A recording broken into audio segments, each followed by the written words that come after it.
Okay, the purpose of why we are here is because Hashem wants to bring us to the ultimate good. Does anybody have a charger for it? Hashem wants to bring us to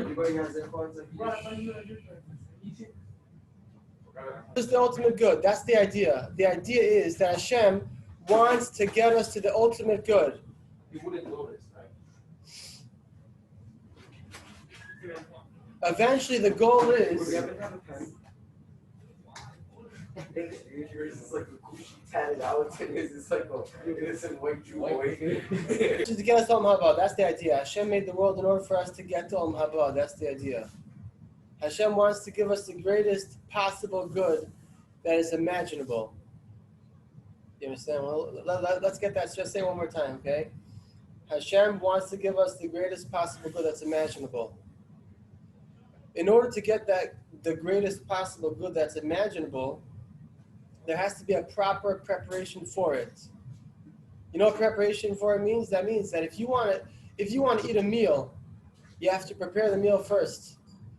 If you want to have, on Shabbos we have 3 meals, we eat a lot.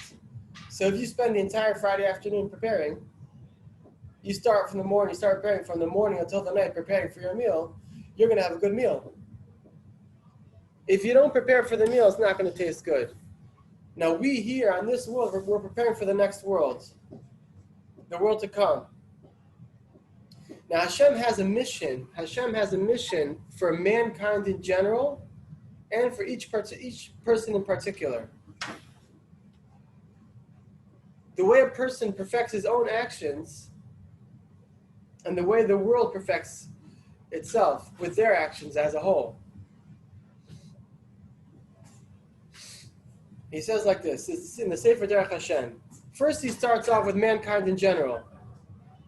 He says Hashem created man with a good inclination and evil inclination.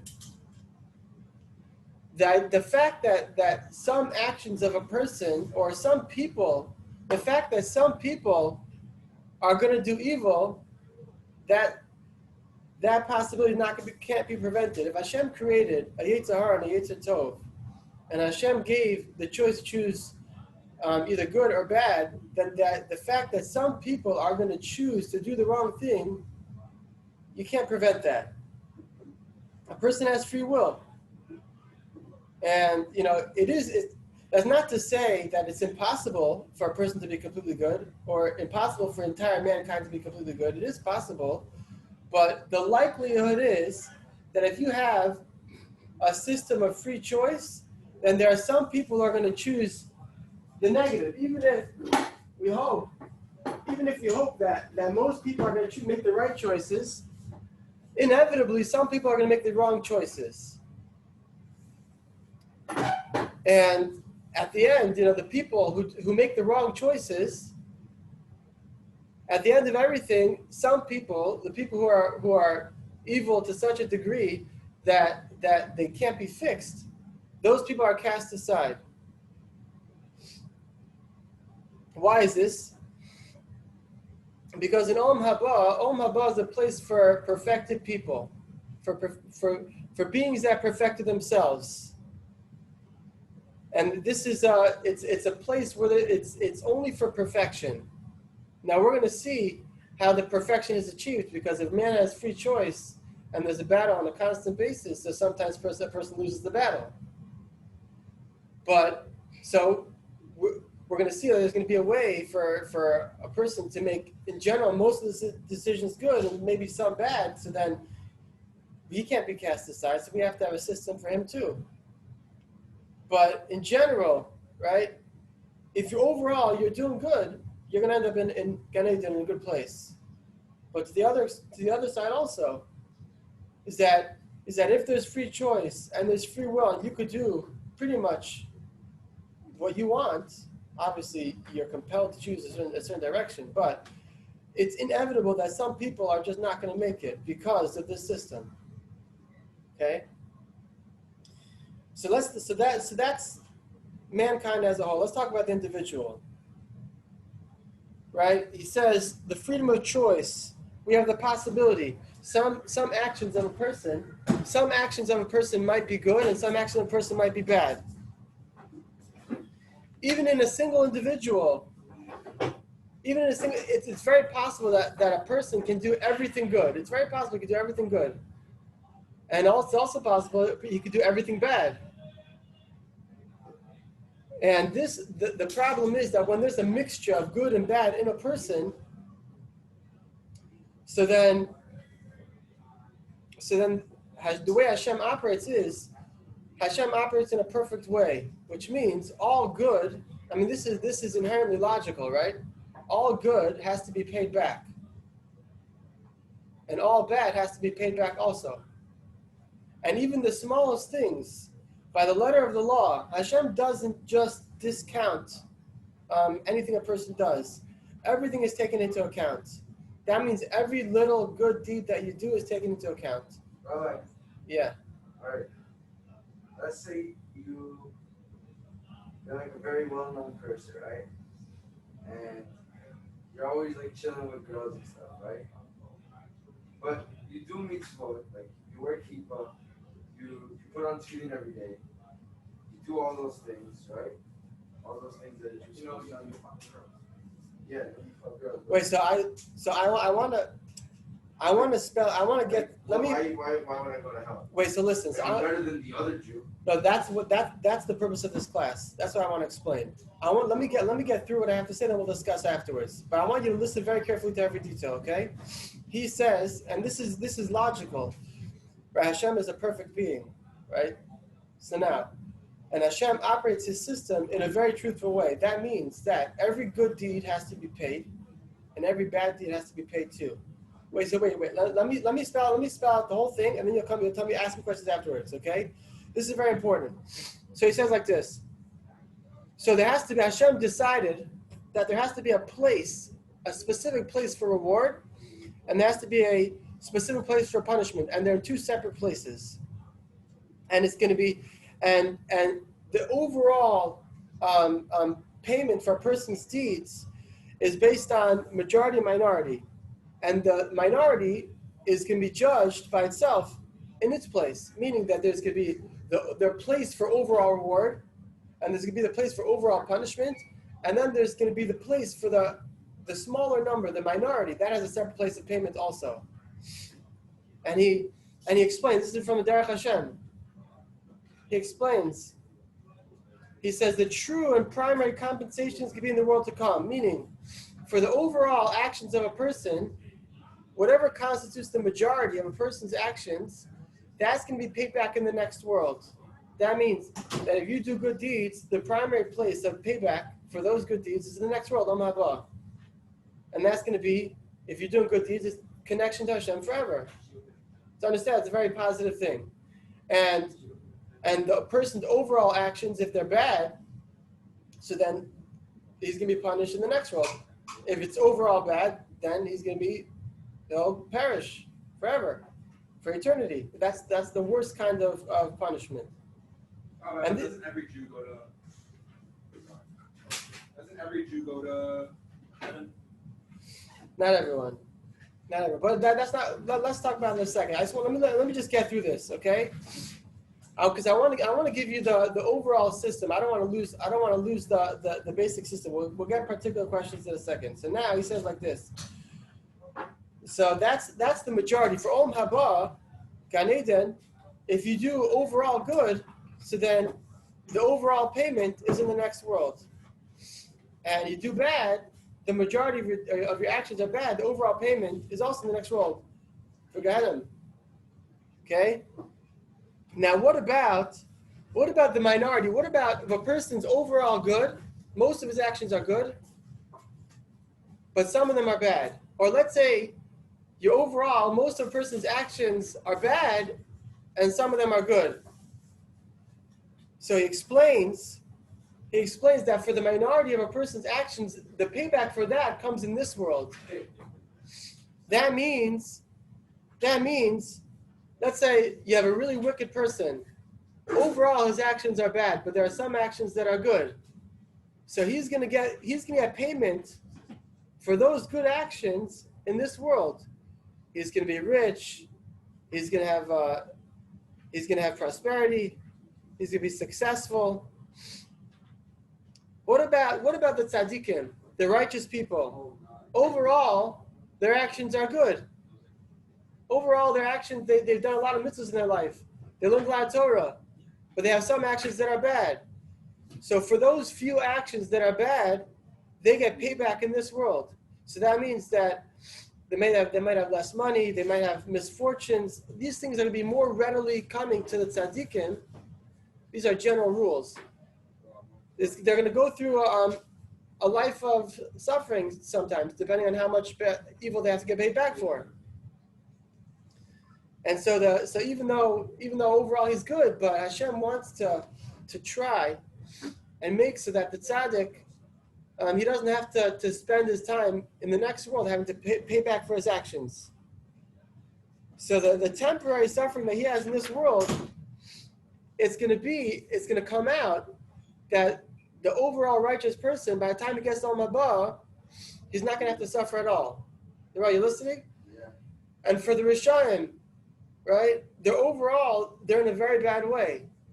So they complete their whatever process of reward they have to receive in this world, and then they get the rest in Olam Haba. Then, and I think the next category is what most of us are probably going to fall into. But hopefully not. Hopefully we'll be able to reach the category of tzaddikim. But the third category is that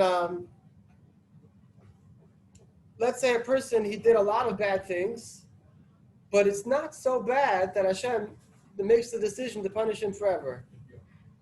So then you have the general category of punishments. Like we said before, I put on tefillin every day, I keep Shabbos, I wear tzitzis, I give tzedakah, I do kindness. So a person he does a lot of bad things, but he doesn't completely mark himself as an evil person. So then he has to he has to go to Gehenna. What does Gehenna do? What is the way to say in English, hell? What happens there? Is that the fires of Gehenna, they clean out a person. It's a very, very tough process, but the fire draws out all the corruption of a person. And some people will say, well, my soul goes to Gehenna.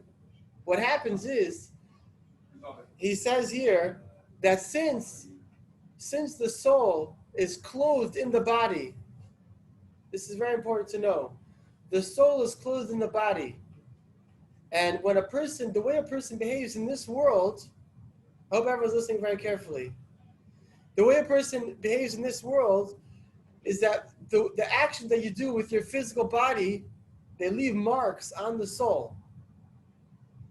And even though when a person dies, he takes his soul with him and he leaves the body behind. But if a person corrupts his body, and those, let's say, transgressions that he has, they leave marks over there. It corrupts his neshama also. And when he goes and has to get cleansed by Gehenna, he has to clean out those marks also. So to the degree that a person corrupts himself here, it's going to mark up his neshama. And then when his neshama dies, the fire is going to have to clean out all those marks that he left on his neshama. It's like if a person, this is, in physical terms, the terms that we know of, right? The Gehenna is like a hospital almost. Now, it's much, much worse than that. It's actually more like the worst things that we've seen in the Holocaust are nothing compared to what we see in Gehenna. But if you want to put it in a lighter terminology, a hospital, there are different rooms or different sections of the hospital that a person goes to for different types of illnesses. If your body gets affected in a certain way, with a certain type of illness, so then you have to go to a certain part of the hospital for those things. There's the regular units and the ICU and the different sections of the hospital, depending on and what kind of illness you have. That's what hospital you have to go to. And in Gehenna as well, there's different sections, and those sections have it's like almost like a therapy. Obviously, I'm sure putting in a much lighter term than it actually is. Okay, good morning, gentlemen. From all the disruption that we have to our I'm soul. pretty cleansed at the moment. I gotta say, So that's the basic structure. The basic structure is that once you go through the process, this third category.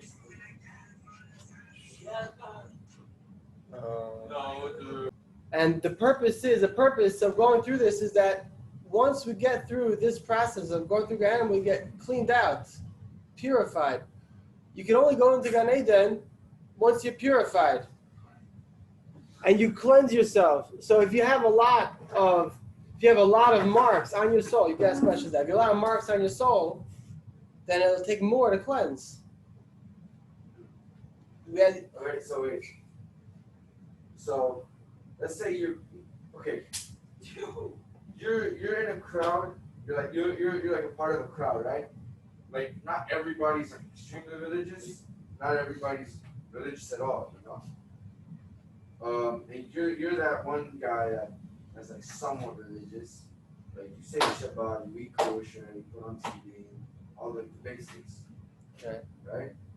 But you're still part of that group. Does that affect you negatively? Yeah. Yeah? Yeah, the Mesilas Yesharim talks about three things that affect. Like nothing can stop you from saying Shabbat and eating kosher. Like nothing will do that. So that's good. So you have to build on that. But we described that there's. But what is there more to do? Influence your friends. What? Best thing to do is if you can move away from the negative influences. That's what you should do. You can make your friends become good, right? It's either make them become good or move away, whichever is That's easier. even better than just leaving them alone. But it's not like a specific Avera to have bad friends that much. No, but the Rambam advised against it because like What did it the mean Rambam in the sixth like parak. the Rambam says he doesn't Right. say it's an Avera. What did He it doesn't say mean? it's an affair, no, but he does say that if a person has bad neighbors, it affects him. It's in the sixth parak of Hilchos Deis. Yeah, but why think like that? Why think like that if you could just think, hey, I'm gonna do my best to help them out, make them. Very often, what happens is if you do your best to help them out, they'll end up helping you out. What? It's a mitzvah to help. It is a mitzvah to cure, but you have to. There's a famous concept called Chaylek Bais. Your life comes first. If you go onto an airplane, and they're giving you the instructions, the airplane's going to go down. The airplane's going to go down, and they're teaching you how to put on your mask. They say, put on your own mask before helping others. Right? They say on an airplane. Right? You ever been on an airplane before? Yes, sir. And they give you the instructions on the safety instructions in case the airplane goes down.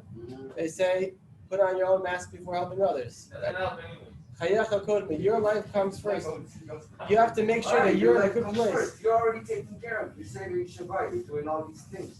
Now you gotta help others. So you have to make sure that you're in a position where you're not gonna get pulled in by your bad friends. Okay. So I think that's a bad example. what the mask? I don't think that related is The idea. What I was trying to convey. Maybe I didn't like the example. Save your own life before everyone else's. Yeah, but that one, if you bring it down to that, yes. But like, Whatever. the situations are a lot different. It's not your friend influencing you. It's you literally saving your life. Wait. Spell out your question. I want to hear your question. It wasn't a question. I'm just. No, it's saying It no. has nothing to do with the other person. What? The mask has nothing to do with the other person. Yeah, it low-key does. No, It's a true thing. Like you fix your. first take care of yourself, Yeah. then take care That's of what I was others. trying to convey. I was trying to convey. They take care of yourself first. I was saying the mask thing. Okay. And Yeah, I think I read something like that, like in You made it work, whatever, bro. You made it work. or something, and it was like if you're at a desert, like it was like a story like someone in the desert, and he had like a little thing of water, right? Right. And he drank it, and then the other person like I don't know, there's something to do. There's some sort of story. He saved himself. The idea is that you're supposed to save yourself. And you know, even the Rambam also gives a list of mitzvahs that even that you have to make sure you take care of yourself. Make sure you take care of yourself first. That's the idea. If you're going to be in a situation where you can't take it, where like you're influencing somebody else, and at the same time that you're influencing them, they're influencing you, and you're standing on shaky ground, so then you better get away. It says there's actually so far two sources. The round in the sixth paragraph of Hilchos Deis, the Shlom says it also says it in the first paragraph of Tehillim. He says, Asher Adam, Asher Lama Bas L'Shem, Derech Hashem Lama. The person happy is the person who doesn't stay with the wicked people. You know what he does instead? That the first paragraph of Tehillim describes. I quoted this paragraph of Tehillim so many times. It describes that a person who does not in the company of wicked people, and he actually does the opposite. He plants himself like a tree next to water. If you put yourself in a place where you're going to be influenced by spirituality, then you can grow stronger. If you put yourself in a place where there's no spirituality, then you can grow weaker.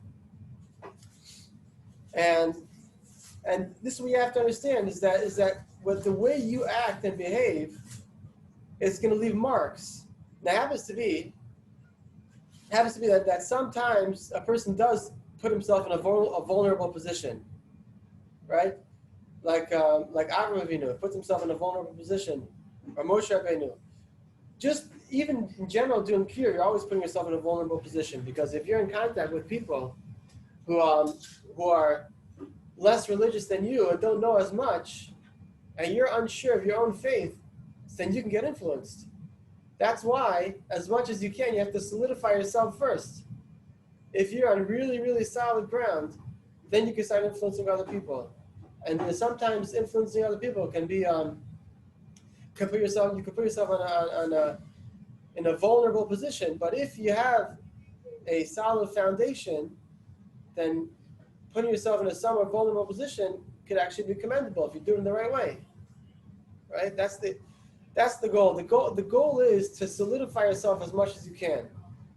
The more you solidify yourself, the less you'll have to go through this cleansing process. And the cleansing process is not a lot of fun. That's the goal. Get yourself as solid as you can. You know what I'm saying?